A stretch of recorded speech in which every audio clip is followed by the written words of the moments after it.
आज तक आपने मुझे हमेशा बैठ और मुझ में देखा है। आज मैं आपके सामने खड़ा हूँ और ये मेरी 10 साल की उम्र है। इसी वजह से मैं अपने देश की आजादी के सपने लेकर चल रहा हूँ। लेकिन आज जब मैं अपने देश को देखता हूँ तो ऐसा लगता है कि ये वही भारत है जिसके लिए मैंने सुखदेव ने और राजगुरु ने हंसते हंसते फांसी ली थी। ये सपना तो मैंने नहीं देखा था कभी। आज जो मेरे देश की हालत है इस तरीके से है, सब अपनी जेब पदे पे एक दूसरे को तकलीफें दे रहे हैं। क्या कभी किसी ने सोचा अपने देश के लिए फांसी लेते वक्त मुझे कितनी तकलीफ हुई होगी? और आज मुझे यह लग रहा है कि सरफरोशी की तमन्ना क्यों हमारे दिल में थी। और क्या देखना वो जोर बाजुए कातिल का जब अपने ही कातिल का।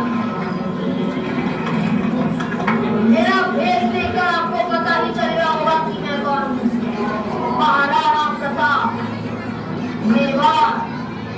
इस मेवाड़ के लिए मैंने क्या क्या नहीं किया और अपने भारत को भारत रखने के लिए मैंने कई युद्ध लड़े। हम राजपूत थे, व्यापारी भी थे और मेरा हर व्यापार मैंने अपने भारत के लिए किया था। ईरान से लेकर मिस्र तक अपने मेवाड़ की मिर्चियों का व्यापार करता था और उस व्यापार से जो भी मुनाफा होता वह मैं जनसेवा में लगा देता। मेरू पर्वत से भी ऊंचा मेरा भारत यह मेरा मानना था। लेकिन आज ये भारत वो भारत नहीं जिसकी मैंने कल्पना की। मेरा सारा योगदान व्यर्थ हो गया।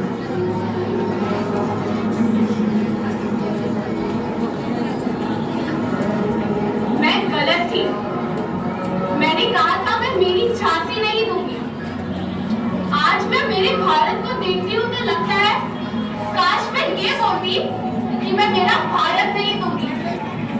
अपने स्वराज्य के लिए अपने बच्चे तक को खुद से बांध कर मैंने युद्ध लड़ा, फिरंगियों को सबक सिखाया।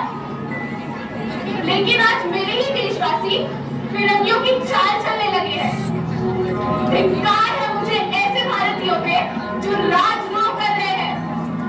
वो क्या जाने स्वराज्य क्या होता है। मेरा नाम दादा भाई नौरोजी है। मेरा जन्म 4 सितंबर 1825 को हुआ था। मेरा अध्यापक प्रोफेसर और लेबर मुझे भारत का होनहार कहा करते थे। मैं एडमिशन इंस्टीट्यूशन में गणित और प्राकृतिक दर्शन शास्त्र का प्रोफेसर था। मुझे क्या जरूरत थी इस देश के लिए कुछ करने की? मेरा तो सब ठीक चल रहा था। फिर भी मैंने इस समाज के लिए कुछ सोचा था। स्त्री और पुरुष में समानता रखता था। इसीलिए मैंने अपने समाज का काम औरतों को शिक्षित करने से शुरू किया था। 4 अगस्त 1849 में मैंने लड़कियों के लिए गुजराती एवं मराठी की मुफ्त कक्षाएं खुलवाई। क्या कुछ नहीं किया मैंने अपने देश के लिए, क्योंकि मैं अपने देश से प्यार करता था, उसका भला करना चाहता था।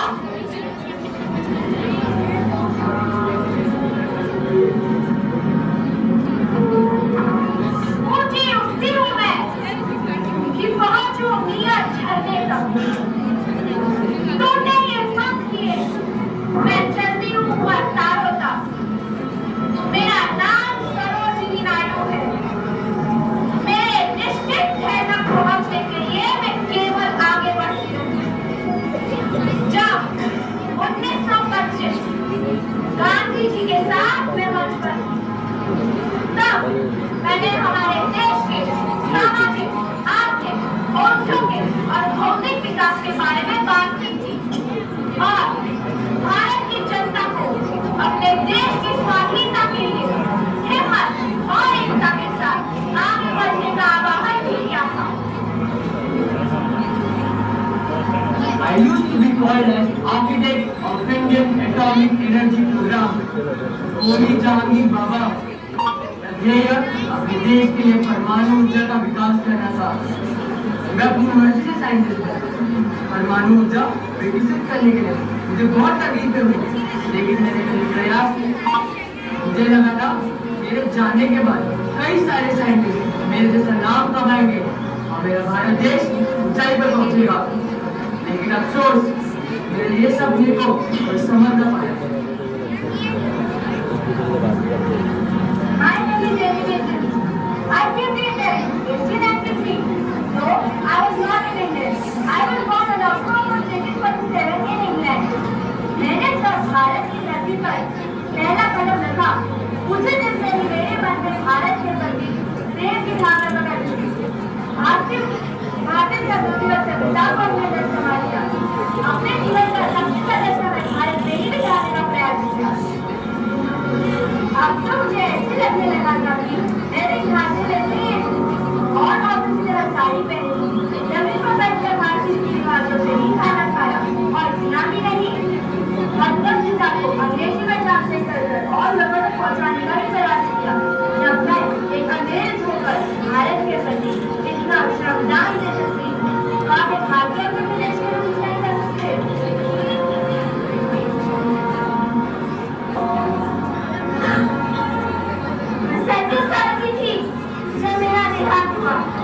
मेरा नाम कमला नेहरू है। भारत की स्वतंत्रता के लिए छोटा सा योगदान मैंने भी दिया। 1919 में जालियनवाला बाग हत्याकांड हुआ। लोग अपने देश के लिए जान ले रहे थे क्योंकि उन्हें किसी खिलौने की मैंने दोनों पीढ़ियों पर भी अपने भारत और भारतीय संस्कृति को कभी नहीं भुलाया। आज हमारा भारत अपनी संस्कृति भूल रहा है। क्या तुम्हें पता है मैं कौन हूँ? कैसे पता होगा? तुम्हें तो हम सब सुपरतु सूरत में है। मेरा नाम लाला लाजपत राय। मेरा जन्म 28 जनवरी 1865 पंजाब में हुआ। मुझे पंजाब के श्रीकी कहते हैं। अरे मेरा जन्म पंजाब में हुआ और अपने देश के लिए एक राष्ट्रवाद शिक्षा शास्त्र। मैं पता होगा कि सरदार मेरा नाम नहीं था। ये एक मिली हुई उपाधि थी। जिस देश के नमक के लिए मैंने गांधी जी के साथ मिलकर सत्याग्रह किया। मैंने हमेशा 5 नियमों का पालन किया। कभी झूठ न बोलना, चोरी न करना, व्यभिचार न करना, अधिक ममत्व न रखना, प्रार्थना करना न भूलना। मैं कस्तूरबा गांधी, मोहनदास करमचंद गांधी यानी गांधी जी की पत्नी। मैं ज्यादा पढ़ी लिखी तो नहीं, लेकिन मुझे ये पता था अपने देश की आजादी के लिए लड़ने वाले गांधी जी के साथ मुझे पूरी तरह खड़े रहना था और मैंने आखिर तक वो किया। फिर वो चाहे स्वच्छता के मामले हो, स्वतंत्रता संग्राम या सत्याग्रह के लिए हो। मैंने हमेशा भारत को अपना परिवार माना और भारत के हर नागरिक को अपने परिवार का सदस्य। दान धर्म विश्वास से चलाने वाली मैं कस्तूरबा आज जब भारत को देख रही हूँ तब लग रहा है कि दान धर्म के बजाय धर्म और जाति का दान मांगा जा रहा है। अब्दुल गफ्फार का एक मुसलमान परिवार से होकर मैंने किसी में भेद नहीं समझा। मेरे गांव में जो कोई लोग आते थे उनके खाने का प्रबंध मेरे पिता खान दौलत खान अपने हाथों से करते थे। मेरे देश के लिए जेल जाने तक का फैसला मैंने खुद लिया। हाथों और पैरों में लोहे की बेड़ियां पहनाकर जेल की काली गोदी में हाथ में फैलाकर खड़े खड़े बांध जाता। और आज किसी को थोड़ी सी भी तकलीफ होती है तो वह सहन नहीं कर पाते। और हमने जो देश के लिए सहन किया उसका क्या? मैं डॉक्टर भीमराव अंबेडकर भारतीय समाज का एक प्रमुख नेता हूँ, समाज सुधारक और संविधान निर्माता हूँ।